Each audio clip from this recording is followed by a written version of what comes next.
Hey there, and welcome to Productivity Hacks, your go-to podcast for quick hacks to help you to get things done and to do them well.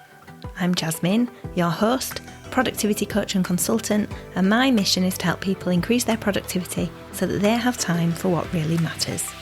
Each week, I'll bring you a short episode packed with tips that you can implement right away to boost your output. So let's dive in. Hi and welcome back to Productivity Hacks. Today we're talking about finishing the year strong without falling into Christmas completely overdone, potentially like the turkey. But here's the thing, these tips aren't just for the end of the year or before you take time off. They're principles you can apply to planning any week or month to avoid overwhelm and to keep your energy steady. So whether you're prepping for a break or just trying to stay on top of things, this episode will help you focus on what really matters so you can stay productive without burning out. I'm going to explore some of the psychology of overload and rest. I'll share with you practically what I have done this week and how it's helped, and then I'm going to challenge you to do the same. It won't take you long to apply these principles, but doing it could be the difference between you entering the Christmas season feeling like an overdone turkey, charred around the edges, rather tough and unpalatable, or as a perfectly rested, delicious, succulent turkey that is a real blessing to everyone around. So let's get going. So for those of you who've listened to my podcast before, you'll know that I always like to lift the lid on not just the what in terms of what can help in key areas, but for those of us who like the context, I always want to share with you the why. So let's start there. Let's start with the why, because understanding the psychology behind this stuff is key to changing how we plan. There are three things that I want to touch on here: decision fatigue, the Zeigarnik effect or Zeigarnik effect, and allostatic load. I'm not quite sure how to pronounce the second one. You tell me. So the first one is decision fatigue. Have you ever stood in the supermarket at 5 o'clock unable to decide what to cook for dinner because your brain feels fried? That's decision fatigue. Our brains can only handle so many decisions in a day before they start to slow down. And if you overload your week with tasks or fail to plan properly, every little decision, like what to tackle next, becomes exhausting. I almost see it as I have a certain amount of decisions I can make in a day, and once that bank is used up, then it is painful to crawl to a decision. Deciding what to watch on TV some evenings feels completely impossible. You may have heard the term being your future friend. I like to use it and think about any decisions that I can pre-make in advance, such as meal planning, so I don't have to think about that on a daily basis, or even deciding my clothes the night before. Every decision that you can make in advance or in bulk saves one of those precious decisions you need on the day. This is why planning well and pre-making decisions about what your priorities are can be extremely helpful. The second one is the Zeigarnik effect. Do you ever lie awake at night running through unfinished tasks in your head? That is the Zeigarnik effect at work, which suggests that people remember unfinished or interrupted tasks better than completed tasks.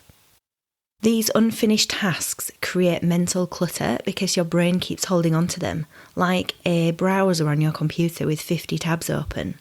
The more incomplete items on your list, the harder it is to switch off. Having less tabs open in your brain by making the decisions before and actually closing some tabs, so closing projects, tasks, responsibilities, this dramatically reduces the amount of things that your brain thinks it needs to remember. And the last one is allostatic load.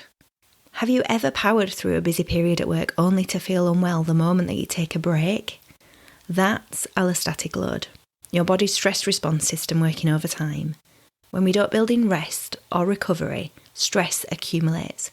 And by the time we stop, such as taking a break from work, our bodies are already depleted, and it makes it harder to enjoy the time off we've been working so hard for. I, for one, don't want to feel run down again this Christmas. I want to really enjoy it. So these examples, they're not just frustrating, they're actually avoidable.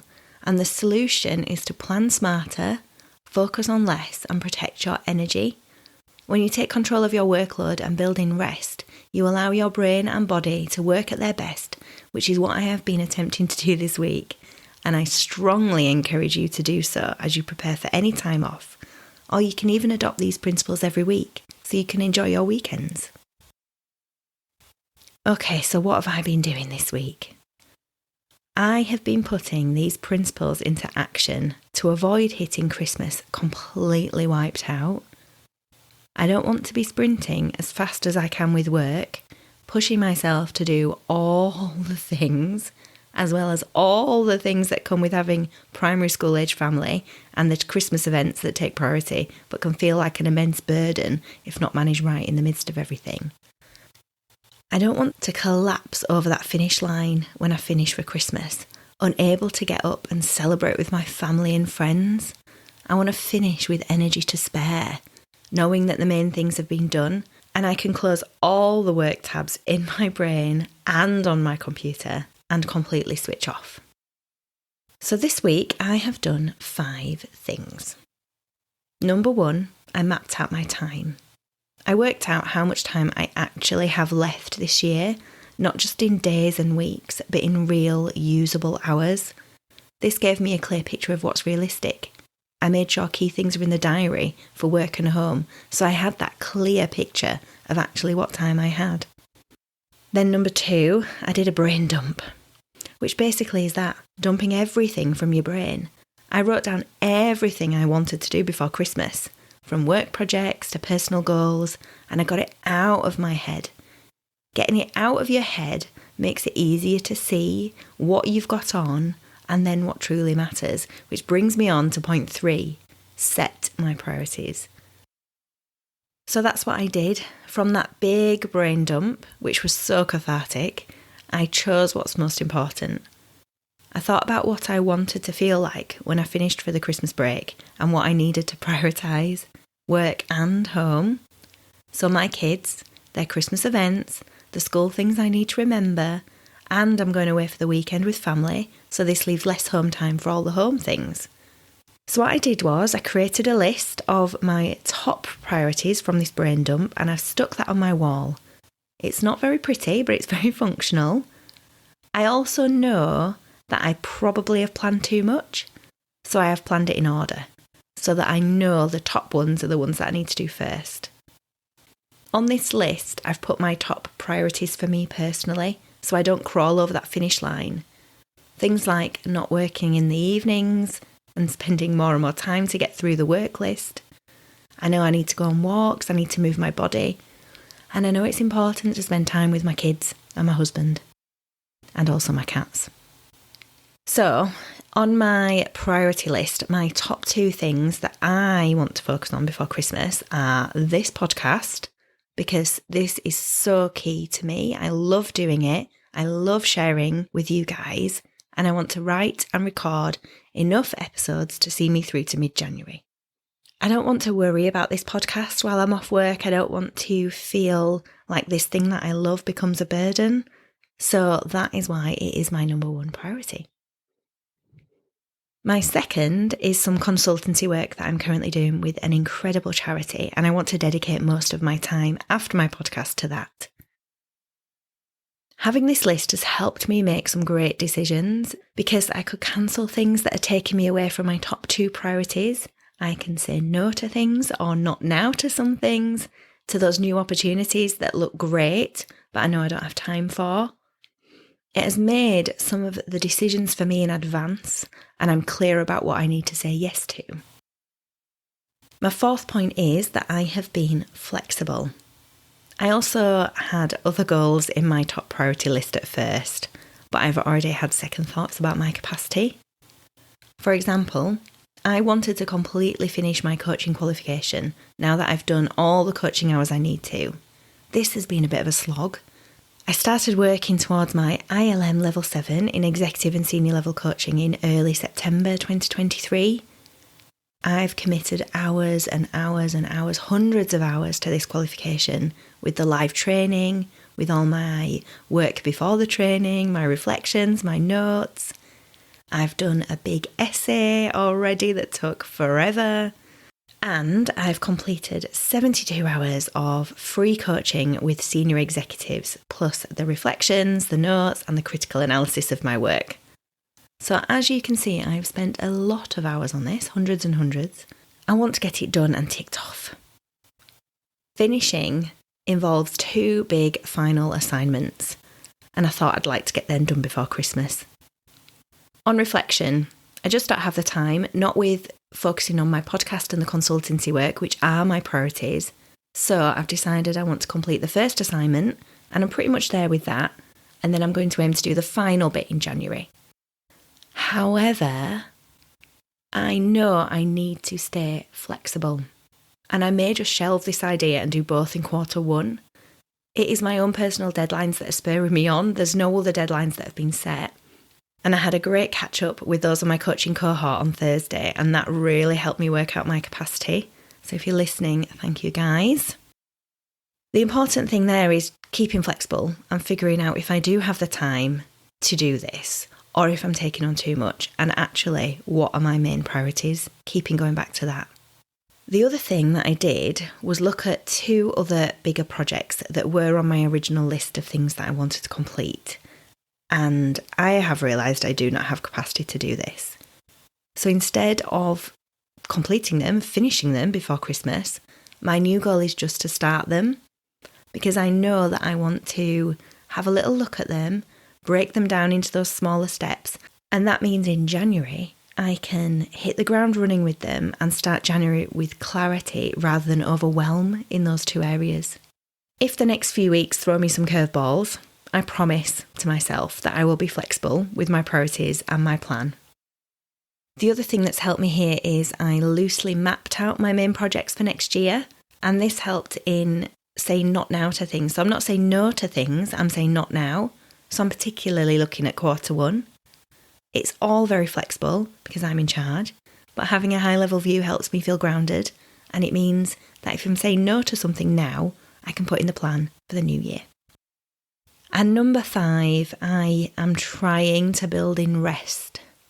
So when setting my priorities, I made sure to include rest, like things like not working on an evening, having times when I can switch off, prioritising rest at home rather than doing more and more and more activities. I made the decision to read more fiction and non-fiction, and rather than staring at the TV or scrolling my phone, I'll do this, as I know this makes me feel so much more rested. So since doing these 5 things, I feel calmer. I'm not panicking about the time I have left and all the things that I have to do. I am clear on my priorities.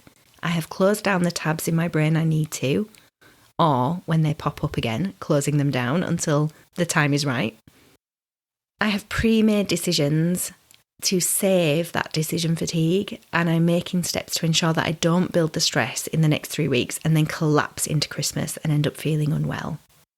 So I've got 5 tips for you, linked to what I've done to help you finish that year strong. If you're feeling overloaded as this year ends, here they are. So number 1, plan out your time. Work out how much time you've got left and block it out realistically. Remember the extra things that come up with Christmas and take those into account when looking at your capacity. Number 2, do a brain dump. Write down everything you want to do, the things that you feel you have to do. Write down every open tab in your brain for work, home, life, Christmas, family. Dump everything down on the page, and it will make you feel so much better already. Number 3 is prioritise ruthlessly. Think about the top things that you really do want to get done for work and life. Focus on less, because less really is more. I created my list and then I slashed it in half, and it is likely that I'm going to need to slash it more. When you have your priorities, don't be afraid to postpone meetings until the new year, to say no or not now to things offered, and ensure you really are only focusing on the main things that you have decided to focus on. Number 4, stay flexible. Life happens, so give yourself permission to shift plans if needed. If you decide that something else is a priority to do, then you need to stop doing something else so that you don't fall into the trap of just taking on more and more and more. A key thing is remembering that if you say yes to something, then you are actually saying no to something else. So check that you are saying no to something and not just saying yes to more and upping your load. And also check that the thing that you need to say no to is the best decision for you to make. And number 5 is prioritise rest. Time off is about recovery, not cramming everything in. And rest in the lead up to that is productive. You want to start the Christmas period or your time off feeling ready for everything that it brings. These aren't just end of year strategies as well. You can apply them every week or month to stay focused and avoid burnout. So use those principles of number 1, plan your time. 2, do a brain dump. 3, prioritise ruthlessly. 4, stay flexible.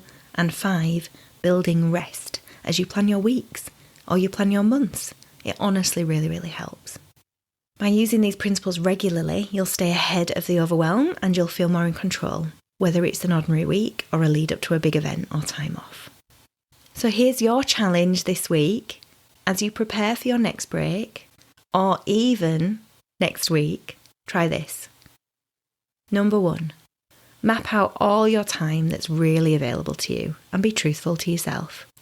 Number 2, do a brain dump of all the things, all the tabs that are in your brain. Number 3, prioritise ruthlessly. Decide on what really matters in order. Have a number 1 priority, a number 2, a number 3.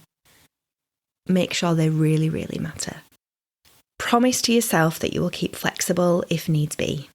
And remember that flexibility doesn't mean just taking on more and more, but if you decide to change and prioritise something else, that you actually stop doing something and not just do more. And number 5, protect your energy and build in rest. A key question to ask yourself is, what can wait? What will help me recharge? This will really help you in deciding what your priorities are in the next few weeks. So that's it for today. Whether you're finishing the year or just planning your week, remember this. Productivity isn't about doing everything. It's not about doing all the things no matter the cost. It's about doing what matters most to you in a sustainable way that works for you. I'd love to hear how you're using these strategies, so do drop me a message and share your tips.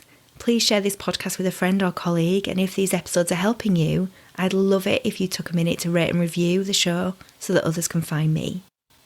Next week, I'll be talking to you about having a word for the year and how it can be a great anchor for focus and long-term productivity. But until then, here's to finishing strong with focus, energy, and maybe even a little bit of zest. Take care, and I'll see you next week. That's it for today. Thank you for tuning in to the Productivity Hacks podcast with me, Jasmine. What is your action point today? Write it down and make time to do it. If you like what you've heard, follow this podcast to get notifications of the weekly episodes, and please share it with your friends. Episodes will drop every Monday morning, and in the meantime, head to lifewithzest.co.uk or the links in the show notes to connect with me. See you next week.